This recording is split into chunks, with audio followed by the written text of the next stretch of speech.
BMC mayor चुनाव से जुड़ी हुई एक बड़ी खबर है। जी हां, बीएमसी मेयर चुनाव से पहले उद्धव ठाकरे को एक बड़ा झटका लगा है। एक सीट का नुकसान हुआ है, पार्षद ने पार्टी छोड़ी है। नमस्कार, मैं हूं आपके साथ आयुषी गुप्ता।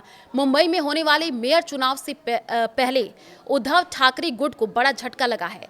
वार्ड नंबर 157 से बीजेपी को हराने वाली सरिता महस्के ने उद्धव ठाकरे गुट को छोड़ दिया है। सरिता के अब एकनाथ शिंदे गुट के साथ जाने की खबरें हैं। अगर ऐसा हुआ तो बीएमसी में उद्धव गुट की एक सीट कम हो जाएगी और ये आंकड़ा 65 से घट करके 64 हो जाएगा।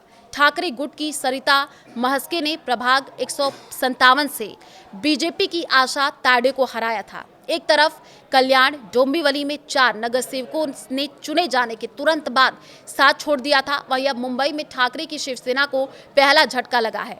सरिता की शिंदे गुट में जाने की खबरों को और बल तब मिला जब सेना भवन में हुई नगर सेवकों की बैठक में वो गैर हाजिर रही। तो देखिए, एक और एकनाथ शिंदे दावा कर रहे हैं कि मुंबई की जनता ने विकास को चुना है और विकास विरोधी सोच को नकार दिया है। मगर असली सवाल यह है कि इस एक कथित विकास की राजनीति में आखिर सबसे बड़ा फायदा किसे हो रहा है। बीएमसी की कुल 227 सीटों में बीजेपी के 89 पार्षद हैं। उद्धव ठाकरे गुट के 65 और शिंदे गुट के 29 पार्षद। संख्या के इस गणित ने साफ कर दिया कि बीजेपी पहले से ही सबसे बड़ी पार्टी है, लेकिन बहुमत से कुछ कदम दूर। यहीं से उद्धव ठाकरे की रणनीति सामने आती है। सूत्रों के मुताबिक उद्धव गुट ने यह फैसला लिया है कि अगर बीजेपी का उम्मीदवार मेयर बना तो उनके सभी पार्षद वोटिंग से दूर रहेंगे।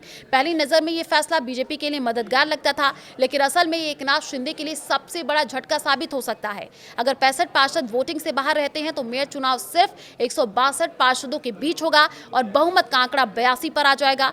बीजेपी के पास पहले से ही 89 पार्षद हैं, यानी उसे न शिंदे की जरूरत पड़ेगी और न किसी और सहयोगी की। इसका मतलब साफ है कि बीजेपी अपने दम पर मेयर बना लेगी और एकनाथ शिंदे पूरी तरीके से हाशिए पर चले जाएंगे। यही वजह है कि उद्धव ठाकरे की इस चाल को बीजेपी के लिए रास्ता आसान करने और शिंदे के लिए रास्ता बंद करने वाली रणनीति मानी जा रही है। सोचिए, जो शिंदे कभी खुद को सत्ता की धुरी मान रहे थे, वहीं अब न घर के रहेंगे न घाट के। बीजेपी की मजबूरी खत्म होते ही शिंदे की सौदेबाजी की ताकत भी खत्म हो जाएगी। और यही नहीं, शिंदे गुट के पास सिर्फ 29 पार्षद है जो किसी भी हाल में निर्णायक भूमिका में नहीं रहेंगे। सत्ता की राजनीति में ये वही स्थिति जहां सहयोगी सिर्फ नाम का रह जाता है और असली फैसले पूरी तरह बड़े दल के हाथ में चले जाते हैं। उद्धव ठाकरे ये अच्छी तरह जानते हैं कि बीजेपी से सीधी लड़ाई में फिलहाल फायदा नहीं है, लेकिन शिंदे को कमजोर कर देना उनके लिए रणनीतिक जीत है। और यही वजह है कि ये कदम दिखने में बेवजह लग सकता है, लेकिन इसका असर बेहद आक्रामक हो सकता है।